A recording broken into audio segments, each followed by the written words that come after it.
ഇപ്പോൾ അനൂപ് ആന്റണി ജനം ടി വിക്കൊപ്പം ചേരുകയാണ്.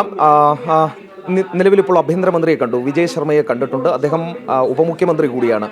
ഈ കണ്ടതിൽ നിന്ന് താങ്കൾക്ക് എന്താണ് മനസ്സിലായത്? പല വാർത്തകൾ, പല അഭ്യൂഹങ്ങൾ, അവ്യക്തതകൾ നിലനിൽക്കുന്നുണ്ട്. ഈ കണ്ട കൂടിക്കാഴ്ചയിൽ നിന്നും അങ്ങേക്ക് കിട്ടിയിട്ടുള്ള ഐഡിയ എന്താണ്? ഒന്നാമത്തെ കാര്യം എന്ന് പറഞ്ഞു കഴിഞ്ഞാൽ, നേരത്തെ ഇവിടെ പറഞ്ഞല്ലോ, പല കാര്യങ്ങളിലും ഒരു അഭ്യൂഹങ്ങൾ മാത്രമാണ് നിലനിൽക്കുന്നത്, അവ്യക്തതകൾ പലതുമുണ്ട്.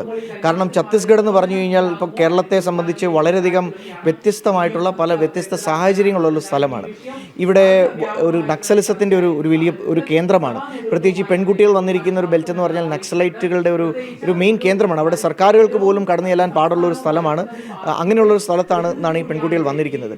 അപ്പോൾ കുറച്ച് ഫാക്ട്സ് കൂടുതൽ മനസ്സിലാക്കാൻ വേണ്ടി എനിക്ക് സാധിച്ചിട്ടുണ്ട്. രണ്ടാമത്തെ കാര്യം, എനിക്ക് പ്രതീക്ഷ നൽകുന്ന രീതിയിൽ സർക്കാരിൻ്റെ ഭാഗത്തുനിന്നൊരു ഇടപെടൽ ഉണ്ടാകുമെന്നുള്ളൊരു പ്രതീക്ഷ ലഭിച്ചിട്ടുണ്ട്. ഇത് രണ്ടുമാണ് എനിക്ക് ഇന്നത്തെ ഒരു ചർച്ചയിൽ കൂടി ആദ്യമായിട്ട് എനിക്ക് പിടിയിട്ടിട്ടുള്ളത്.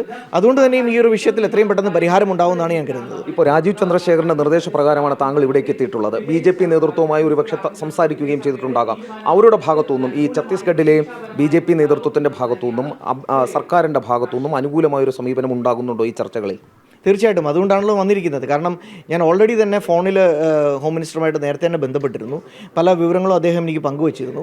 അപ്പോൾ അതുകൊണ്ടാണ് അദ്ദേഹം തന്നെയാണ് ഇങ്ങോട്ട് നേരിട്ട് വന്നു കഴിഞ്ഞാൽ നമുക്ക് കുറച്ചുകൂടി വിശദമായിട്ട് സംസാരിക്കാമെന്ന് പറഞ്ഞതുകൊണ്ട് അദ്ദേഹം ഇതിൽ പൂർണ്ണമായ ഒരു താല്പര്യം കാണിച്ചു.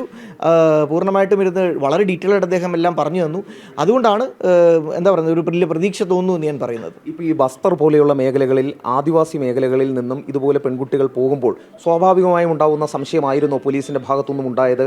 അത് കൃത്യമായി ഇപ്പോൾ പരിശോധിക്കപ്പെടുന്നുണ്ടോ ഈ സർക്കാരിൻ്റെ ഭാഗത്തുനിന്നും ഔദ്യോഗിക അധികൃതരുടെ ഭാഗത്തുനിന്നും? തീർച്ചയായിട്ടും ഉണ്ട്, തീർച്ചയായിട്ടും അന്വേഷിക്കുന്നുണ്ട്. കാരണം ഇതിനെ നമ്മുടെ സിസ്റ്റേഴ്സുമായിട്ട് ബന്ധപ്പെട്ട വിഷയം മാത്രമല്ല. കാരണം ഇതിനകത്ത് മറ്റ് പലരും ഇൻവോൾവ് ആണ്. കാരണം മറ്റ് പലരും ഉണ്ട്. ഒരു ചെറുപ്പക്കാരൻ പയ്യൻ കൂടി അവിടെ ഉണ്ടായിരുന്നു. അങ്ങനെ പലരുമുണ്ട്. അപ്പോൾ അതുകൊണ്ട് തന്നെയും വളരെ ഡീറ്റെയിൽഡായിട്ട് ഈ ഒരു കാര്യത്തിലുള്ള ഇൻവെസ്റ്റിഗേഷൻ വേണമെന്ന് തന്നെയാണ് അവരുടെ ഭാഗത്തു നിന്ന്. കാരണം ഇത് നമ്മുടെ കന്യാസ്ത്രീമാരെ ബാധിക്കുന്ന ഒരു വിഷയം മാത്രമല്ല, അവരുടെ ഇൻറ്റേർണൽ സെക്യൂരിറ്റിയെ കൂടി ബാധിക്കുന്ന ഒരു വിഷയമായതുകൊണ്ട് അതിൽ അവരുടെ ഭാഗത്തു നിന്നൊരു അന്വേഷണം ഉണ്ടാവും തന്നെയാണ് ഇന്നലെ മുഖ്യമന്ത്രി പറഞ്ഞിരിക്കുന്നത്. ഒരു കാര്യം കൂടെ ചോദിച്ച് അവസാനിപ്പിക്കാം. അതായത് ചില ഹിന്ദുത്വ സംഘടനകൾ, ബജ്രംഗ് ദൾ പോലെയുള്ള സംഘടനകൾ ഇതിൽ ഇടപെടുന്നുണ്ട്. ഇതിൽ ചില ഇവർക്ക് നേരെയുള്ള, ഇവരെ പിടികൂടി നൽകുന്നതിനുള്ള ശ്രമം നടത്തി, ഇവർക്കെതിരെ പരാതി നൽകാൻ ശ്രമം നടത്തി എന്നൊക്കെയുള്ള കഥകൾ നമ്മൾ കേട്ടിരുന്നു. എന്തെങ്കിലും വസ്തുത അതിലുണ്ടോ? മന്ത്രിയുമായി സംസാരിച്ചപ്പോൾ മനസ്സിലായത് നിയമപരമായ നടപടികളാണോ നടക്കുന്നത്, അതോ അവർക്ക് മുകളിൽ എന്തെങ്കിലും പ്രഷറുണ്ടോ? ഒന്നാമത്തെ കാര്യം, ഈ നേരത്തെ പറഞ്ഞ സംഘടനകൾ അവിടെ ആ ഒരു സംഭവ സ്ഥലത്ത് എത്തുന്നത് തന്നെ വളരെ കുറച്ച് കഴിഞ്ഞിട്ടാണ്. കാരണം ഈ ഒരു വിഷയത്തിലെ ആ പെൺകുട്ടികളുടെ അവിടെയുള്ള പെരുമാറ്റവും അവിടെയുള്ള ലോക്കൽ ആളുകളുടെ ആയിട്ടുള്ള ചർച്ചയും അവിടെ റെയിൽവേ പോലീസും ഒക്കെ റെയിൽവേ അധികൃതരൊക്കെ വന്നതിന് ശേഷമാണ് ഈ സംഘടനകളെല്ലാം ഈ വിവരം അറിഞ്ഞുകൊണ്ട് ഇങ്ങനൊരു സംശയം തോന്നിയപ്പോൾ വന്നത്. പക്ഷേ ഞാൻ ഈ പറഞ്ഞതുപോലെ ഇവരാണ് ഇതിൻ്റെ മുഴുവൻ ഉത്തരവാദിത്തങ്ങൾ എന്നുള്ള രീതിയിലേക്കൊന്ന് പോർട്രേ ചെയ്ത് കൊണ്ടുപോകാൻ നമ്മുടെ കേരളത്തിലുള്ള രാഷ്ട്രീയം അതിനെ ആ രീതിയിൽ കാണുകയാണ്.